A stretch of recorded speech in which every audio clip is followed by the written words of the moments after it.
Brazil, a weekly show by Geisa Fernandes.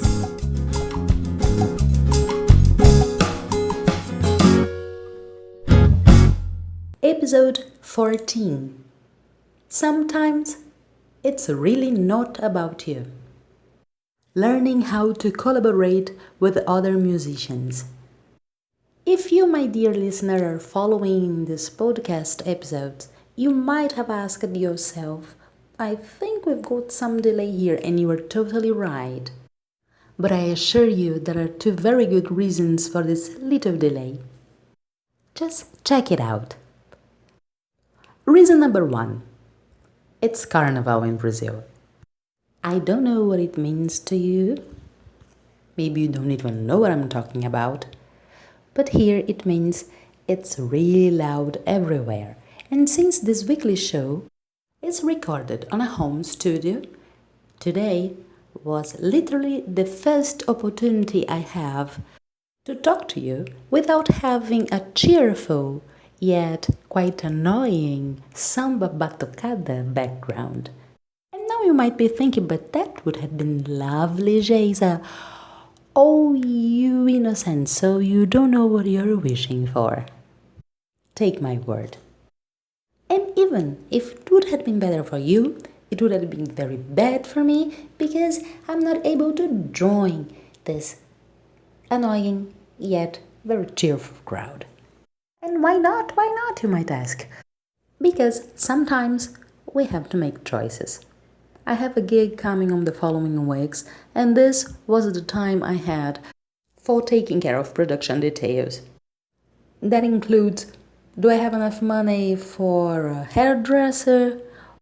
Or do I have money for a photographer? Is there any video recording involved? When can I meet the technician for the sound and light? So, this kind of thing. Apart from that, I have another gig in the US in a couple of months, alright? But since producing a gig from abroad takes more time and the distance makes everything a little bit more difficult, then you will understand why this time I just had to take Carnival out of my personal calendar. No regrets at all. But because of different time zones, I had to have this talk to the musician during the time where I usually record the podcast. And now we come to reason number 2 why this episode is coming a little bit late. You might have not noticed, but my friend Vanessa, singer from Brazil, she did. And she said she loves the episodes. So dear Vanessa, thank you very much for your feedback. And I really hope you find this talk about collaborating with musicians from abroad at least helpful. So let's get started. If you're an indie musician, you probably thought at least once, wow, it would be really great playing with some dudes from outside my local scene. And maybe you're even a big thinker. And outside your local scene can also mean for you musicians from abroad, from other country than yours. You don't really know how to make the first steps to start an international collaboration. Well, fear no more. Dear Indie friend from Brazil is here to help you. 3 steps and satisfaction guaranteed. Work it for me, will definitely work for you. Step number 1. Make the opportunity happen. Answer the following question. Do you have a friend, former college pal, or relative living abroad? You do? Well, then you're missing opportunity. Personal contacts abroad are the best way to start a professional contact abroad. We might be talking here about that very cool vinyl shop right around the corner of your cousin's place. Or maybe your high school exchange program family can help you telling if any interesting places had popped up in the region lately. Just some ideas, you got the picture. Let's say you're not included in that group. You don't know folks abroad. Are you also missing an opportunity? Well, maybe. For just like me, you might have some kind of professional activity, non-music related professional activity, that requires a trip from time to time. This was, for instance, my case. Some of you might remember that I am a researcher for visual arts, especially comic art. I am affiliated to an association that meets once a year, always in a different place. Learning how to make things in advance. Remember that talk about time management? I decided to take this year's meeting, that's gonna be in the US. And remember, we are talking about a non-music related activity that requires traveling, by the way, becoming a music related activity. Okay, very nice, but what does it mean? And that brings us to step number 2. Do your homework. Let me repeat it for you. Do your homework. Okay, back to my example. I checked the conference venue, then I checked for music places in the surroundings. Then I shortlisted some of those places and then tried to find information about those venues, social network, internet pages, etc., etc. You find a nice, respectable place to play, great. Now go and contact them. How? Well, this is the kind of information you're gonna find on their web page or social network page.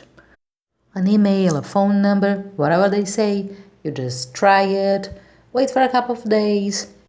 And if you don't get a reply, don't panic, just wait a couple of days. Then let's say that you tried the contact form on the web page. You can now try to contact them through social network. But please remember, nothing pushy. They say, hello team, I just wanted to confirm that the following address is the correct one for contact with you. It works beautifully, trust me.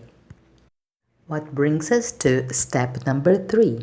You've done your homework, you've found a place, you've contacted the team, they replied to you, and the answer was yes. Happy end? Sure, it's always a happy end when the answer is yes. But the end of phase 1, and now the real game starts. You might be a Lone Ranger musician just like me. That means you have to find your musicians there. So go back to step 1 and do your homework again. If this is not your case, you are part of a band, you're all traveling together, okay, then just jump to the final treat. But if you're still following me here, that means that you need musicians. And how is homework this time? Back to my example, I made a small research on music, schools, university programs, anything related to the sort of genre I play, in this case jazz, close to the gig place. And depending on how lucky you are, some of them might even have information online, I mean websites, music videos. Any kind of material that made it possible for you to check if the connection with the person works or not. I know it sounds a little bit vague now, but I also know you got me right. Then basically you follow the same procedure you follow for the venue, that is, finding contact information, establishing contact, and then showing the person that you took your time to listen to his or her work. We all like compliments, right? And giving a nice yet honest appraisal for a colleague's work is the best way to break the ice. Think about on how you feel when people show some knowledge about your work. Establishing a conversation is then much easier. I know I gave you a lot to think this time, so that's why I shall bid you farewell and leave you with the final treat that will have a bit of a carnival taste. From the great master Assis Valente, Uva de Caminhão is the title of our final treat today.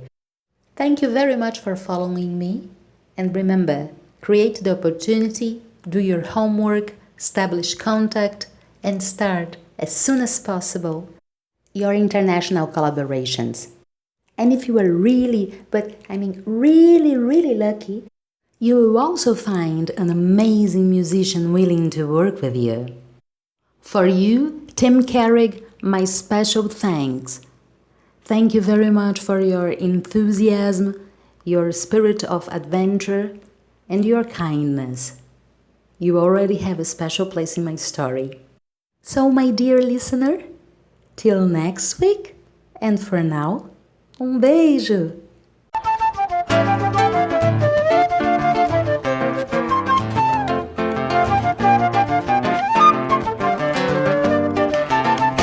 Disseram que você andou pintando o set, andou chupando muita uva e até de caminhão. E agora anda dizendo que está de apendicite, vai entrar no canivete, vai fazer operação. Ai, que tem a Flores Bela nas cadeiras dela. Anda dizendo que ganhou a flauta de bambu, abandonou a batucada lá na Praça 11, foi dançar o pirulito lá no Grajaú. Caiu o pano da cuíca em boas condições, apareceu Branca de Neve com os 7 anões. E na pensão de Dona Estela foram farrear. Quebra, gabiraba, quero ver quebrar. Já me disseram que você andou pintando o set, andou chupando muita uva e até de caminhão. E agora anda dizendo que está de apendicite, vai entrar no canivete, vai fazer operação. Ai, que tem a Flores Bela nas cadeiras dela. Anda dizendo que ganhou a flauta de bambu, abandonou a batucada lá na Praça 11, foi dançar o pirulito lá no Grajaú. Você no baile dos 40 deu o que falar, cantando seu caramuru, bota o pajé pra dançar. Tira, não tira o pajé, deixa o pajé farrear. Eu não te dou a chupeta, não adianta chorar. Já me disseram que você andou pintando o set, andou chupando muita uva e até de caminhão. E agora anda dizendo que está de apendicite, vai entrar no canivete, vai fazer operação. Ai, que tem a Flores Bela nas cadeiras dela. Anda dizendo que ganhou a flauta de bambu, abandonou a batucada lá na Praça 11, foi dançar o pirulito lá no Grajaú.